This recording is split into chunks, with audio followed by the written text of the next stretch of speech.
Good evening, Stonegate audience. I hope everyone is doing great out there, wherever you may be, however you may be listening, live or recorded.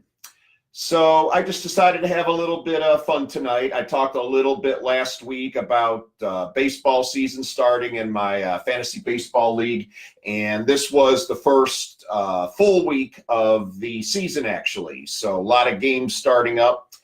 And I was driving around today thinking about some things, and this is what occurred to me is last week I talked a little bit about Mike Trout, who might be statistically, when all is said and done, the greatest, at least statistical, player ever to play the game or pick up a bat or put on a glove. And that got me thinking back to something I'd read a long time ago about his opposite. That would be a fellow by the name of John Gotchnauer. So, of course, he played for Cleveland. It wasn't the Indians back then, but he did play in Cleveland.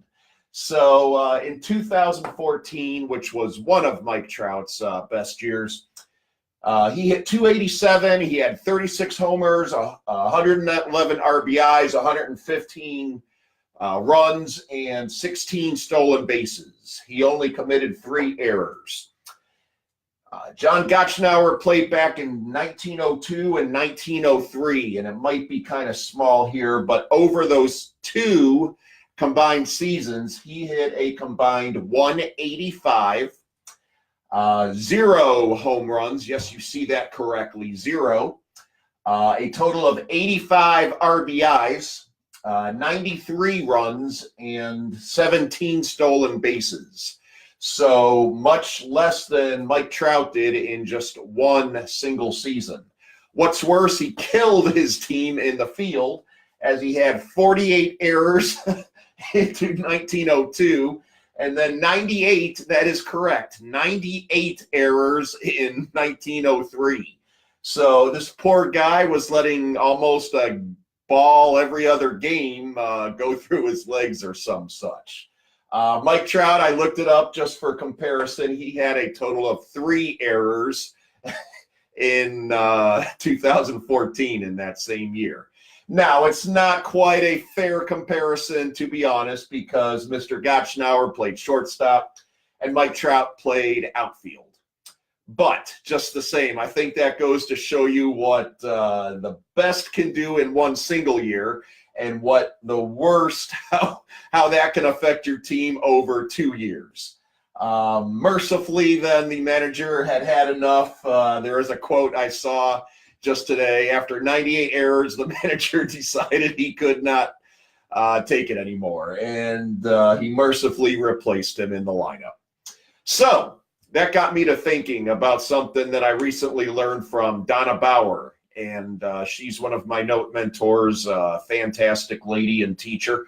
The very best note, what are we looking for with that? What would be the Mike Trout of a performing note? Last week I talked a little bit about a non-performing note versus what would be the worst note from a performing note standard. So the very best note as a performing note would have a down payment of at least 20%. The very worst note of a performing note would have a 0 down payment. Yes, that does happen all the time in seller financing. There are note owners or lenders out there who will write a mortgage or a note on a house with a 0% down payment. Generally a bad idea. It's going to hurt the value of your note. The very best notes will have an interest rate of at least 7 to 10%. The very worst notes may have an interest rate of 0. Again, yes, you heard that correctly, 0. I have seen notes for sale with an interest rate of 0. So if I want to go and buy that note and I want to earn a decent rate of interest, I'm going to have to offer this note owner a very, very, very large discount. So he's really hurting the value of his note with that. The very best note will have a term of 120 months. That would be a 10-year mortgage. In general, the shorter, the better.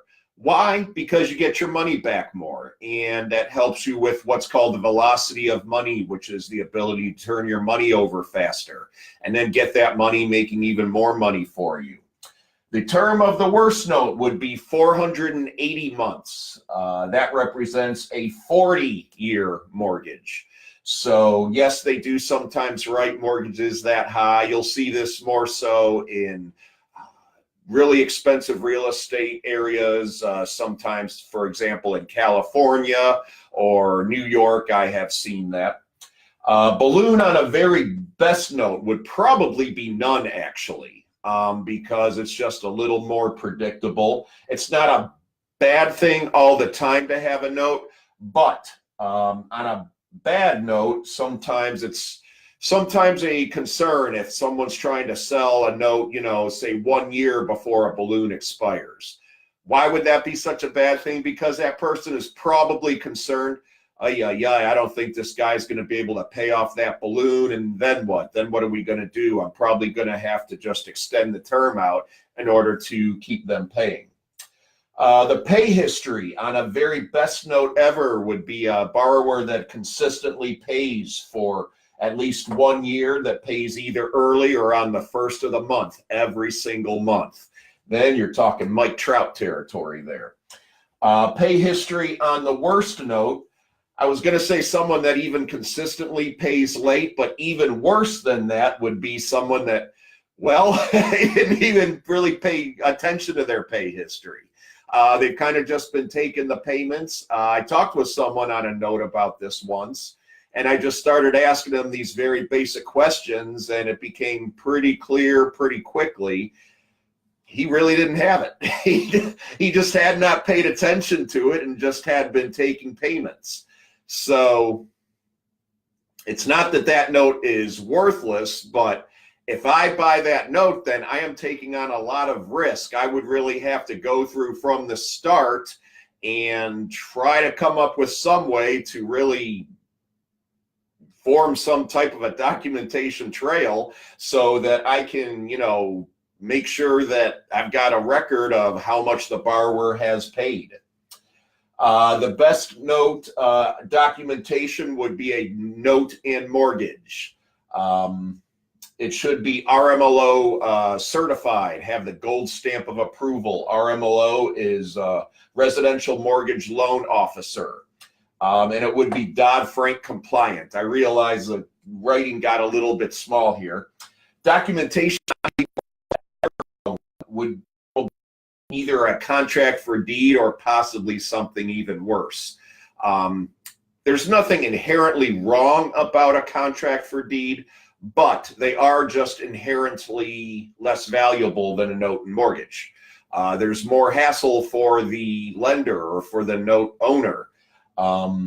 When I was looking in and doing my own seller financing, I talked with a couple of companies, and to each and every company agreed, yes, if you write it to them on a land contract and you want to sell it to us later on, we will not be able to offer you the same amount. As a matter of fact, a lot of them said they will probably turn around then and redo the land contract as a note and mortgage with the borrower. So that's why I put and worse. And then it's also bad if that documentation, if it hasn't been done by an attorney or a title company or something like that. So on the very best performing notes, the borrower will have really good credit. Basically, the higher the better. The 800 plus, now you're talking Mike Trout territory. Even 700 plus is considered very, very good. Borrower on a very bad note would be kind of, you mean I have to do a credit check? Yes, you probably should do a credit check. That will make your note worth the most. Or else if the borrower has a really low credit, like 400, 500, it's possible that that borrower in that instance really should not even have a house or have a mortgage or note. Or maybe they've got, bankruptcies on their credit history, or maybe they have really bad debt ratios. If their debt ratio, how much of their income is going off to debts, if it's 60 to 70%, that's too high. That's not going to leave you enough the rest of your money.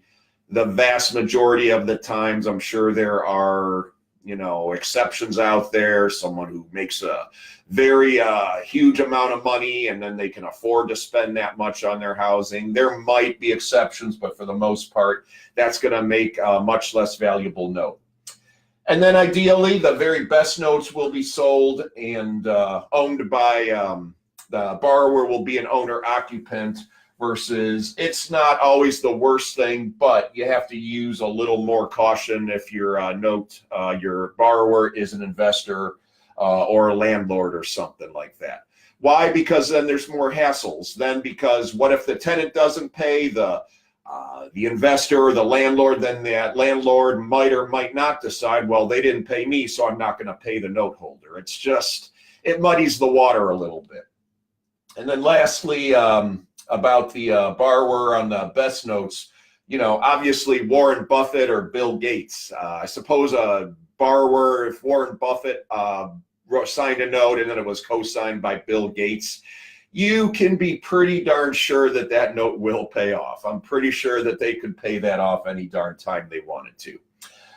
Versus, again, someone that has really poor credit there. So I see some people join me here, some people I work with, and a couple of folks from high school. Thank you, everybody, for joining me this evening. Let me know if you guys have any questions or if you're interested in investing or learning more about notes. This is, again, I just decided to have a little fun with this. So as I, market for notes and do that type of things, this is what I'm looking for over here. I'm looking for Mike Trout quality notes. If not Mike Trout, then even,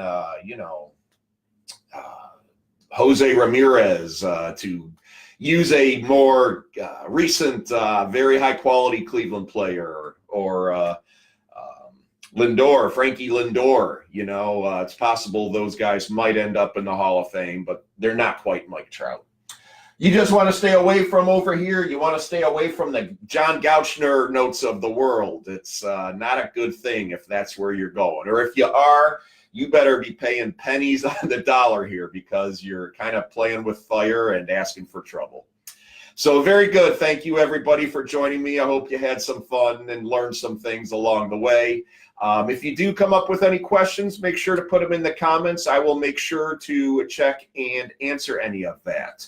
Until next week, then, that is how you climb the hill or swing the bat, as the case may be. All right. Thanks again, everybody, and then have a great night. Bye-bye now.